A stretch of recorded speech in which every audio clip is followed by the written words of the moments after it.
Israel को Saudi अरब ने लात मार दी है। सलाम नमस्ते सत श्री अकाल, मैं हूं रज़ा और आप देख रहे हैं रज़ा ग्राफी की मिडिल ईस्ट स्पेशल रिपोर्ट। मेरे दोस्तों, बिल्कुल सही सुना आपने। आपको मालूम है कि यहूदियों ने लगातार फ़िलिस्तीनियों के इलाके में घुसपैठ करके आगजनी, तोड़फोड़ और कत्लेआम मचाया है, बवाल काटा है। जिसके बाद अमेरिका, जर्मनी, फ्रांस, यूरोपीय यूनियन और ह्यूमन राइट भी बार बार इस पर सवाल उठा चुका है। अब सवाल उन पर था कि वो मुस्लिम देश जिन्होंने इज़राइल के साथ नॉर्मलाइजेशन किया है वो क्या करते हैं। इनसे भी बड़ा सवाल ये था कि सऊदी अरब का क्या अब रिएक्शन होता है। लेकिन मोहम्मद बिन सलमान की अब आंखें इज़राइल और अमेरिका से फिरती हुई नज़र आ रही हैं।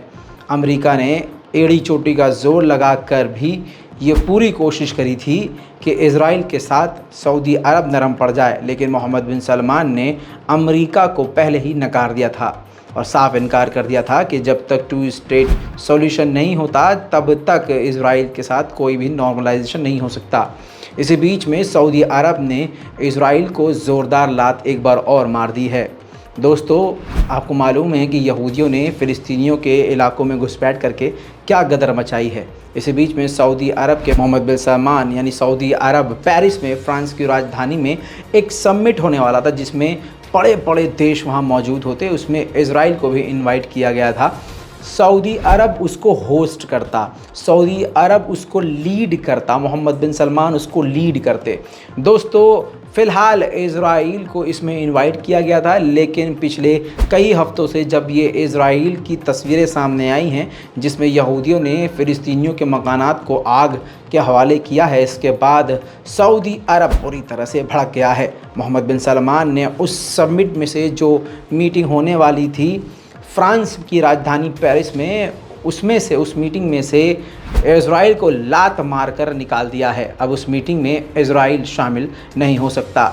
ये तो लेने के देने पड़ने वाली बात है। अमेरिका और इज़राइल चाह रहे थे कि इज़राइल से सऊदी अरब नॉर्मलाइजेशन कर ले, इधर सऊदी अरब ने उल्टा लात मार दी है। इसके अलावा अमेरिका और इज़राइल जितना चाहते हैं कि सऊदी अरब ईरान से दूरी बनाए, इधर सऊदी अरब ईरान से और करीबी बढ़ाना चाहता है। जो ताज़ा तस्वीरें आ रही हैं, जो हमारे इनपुट्स और सोर्सेज हैं, उसके मुताबिक सऊदी अरब ईरान की रेलवे लाइन को अपने आप से जोड़ना चाहता है। यानी सऊदी अरब और ईरान के बीच एक सऊदी अरब रेलवे ट्रैक बिछाना चाहता है, जिससे सऊदी और ईरान के लोग भी आपस में काफ़ी करीब हो जाएं।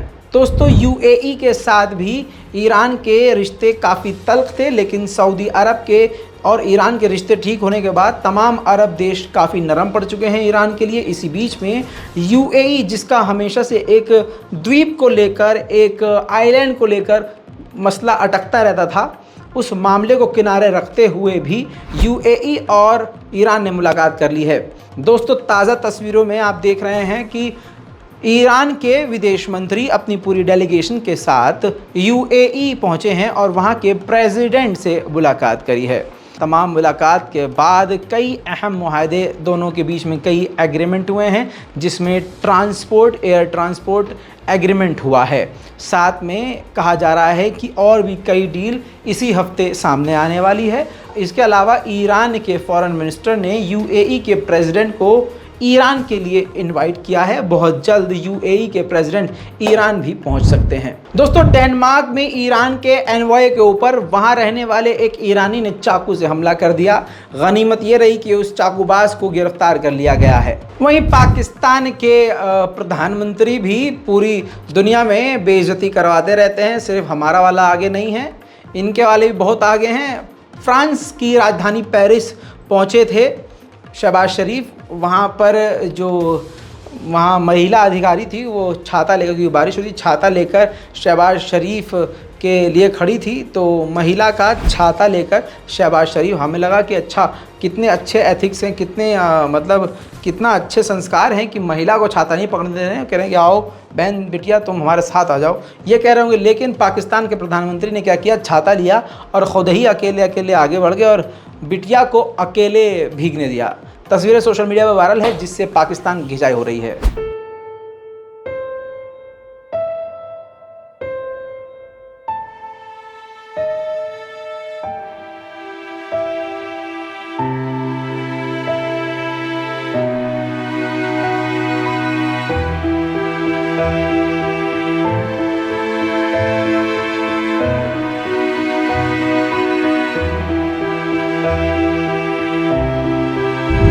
दोस्तों ये मजाक की बात है और ये एक ट्रोल की बात है जो सोशल मीडिया पर इनको ट्रोल किया जा रहा है। लेकिन दूसरी तस्वीर आपके सामने, इमैनुअल मैक्रोन ने रेड कारपेट पर गर्मजोशी से इनका स्वागत किया और कहा जा रहा है कि जो पाकिस्तान के प्रधानमंत्री हैं वो यहाँ पर फ्रांस में भीख, मतलब माफ़ कीजिएगा, भीख कह रहा हूँ, मुँह से सच निकल, मेरा मतलब झूठ निकल जाता, मतलब ज़बान फिसल जाती है। वो पाकिस्तान के प्रधानमंत्री यहाँ पर जो हैं पैसे की बातचीत करने के लिए गए हैं, कुछ नए एग्रीमेंट करने के लिए गए हैं। इन तमाम चीज़ों के बाद पाकिस्तान के अंदरूनी हालात आप देख रहे हैं। टीटीपी ने खुद कई इलाकों को अपने कब्जे में ले लिया है। तालिबान पूरी तरह से पाकिस्तान के खिलाफ है, डोरन लाइन को वो मानता नहीं है। अलग अलग संगठन हैं, आतंकी संगठन हैं जो इस्लाम के नाम पर पूरे पाकिस्तान में आतंक फैला रहे हैं।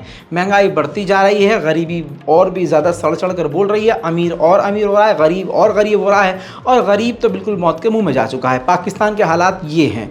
ऐसे में टेररिज्म एक सबसे बड़ा मसला है। उसके बेस्ट फ्रेंड, पाकिस्तान के बेस्ट फ्रेंड चीन ने ही अब साफ साफ कह दिया है कि ज़ीरो टॉलरेंस पॉलिसी अब टेररिज्म के ख़िलाफ़ पाकिस्तान अपना ले और अपने देश में बढ़ते हुए आतंकवाद यानी दहशतगर्दी पर कंट्रोल करे। देखिए, एक से बढ़कर एक जलील अमेरिका, इजराइल आप जानते हैं, लेकिन बेशरम भी अमेरिका से बढ़कर कोई नहीं है। बाइडन ने अभी कुछ दिन पहले शी जिनपिंग को तानाशाह कह दिया था। इसके बाद चाइना ने काफ़ी ज़्यादा नाराज़गी जताई थी। इसके अभी एक हफ्ते भी नहीं गुजरे थे कि बाइडन ने फिर से कह दिया है कि हमें उम्मीद है कि हम जल्द मिलेंगे, यानी बाइडन शी जिनपिंग से मिलेंगे। मतलब एकदम बेशर्मी की इंतहा है। अमेरिका ने चाइना की 4 केमिकल कंपनी को रेड किया है जो अमेरिका में ही थी और उनके अधिकारियों को गिरफ्तार किया है। अमेरिका का कहना यह है कि ये चीन की मदद कर रही थी अमेरिका के ख़िलाफ़ हमारे देश में काम करते हुए। अमेरिका की ज़ुबान पर भरोसा करना ऐसा है जैसे गधे के गू को आप सूजी का हलवा समझ लें। दोस्तों, जिस अमेरिका ने पूरे साल ये प्रोपेगेंडा फैलाया कि कोविड-19 जो वायरस फैला है वो चीन की वुहान लैब से फैला था, कितना बवाल हुआ, कितना बवाल हुआ। अब वही अमेरिका कह रहा है कि ऐसा कोई सबूत नहीं है जिससे ये साबित हो कि चीन के वुहान लैब से वो वायरस फैला था। उधर ताइवान ने फिर से रिपोर्ट किया है कि चाइना के 8 फाइटर जेट हमारे आइलैंड के बिल्कुल करीब आ गए थे।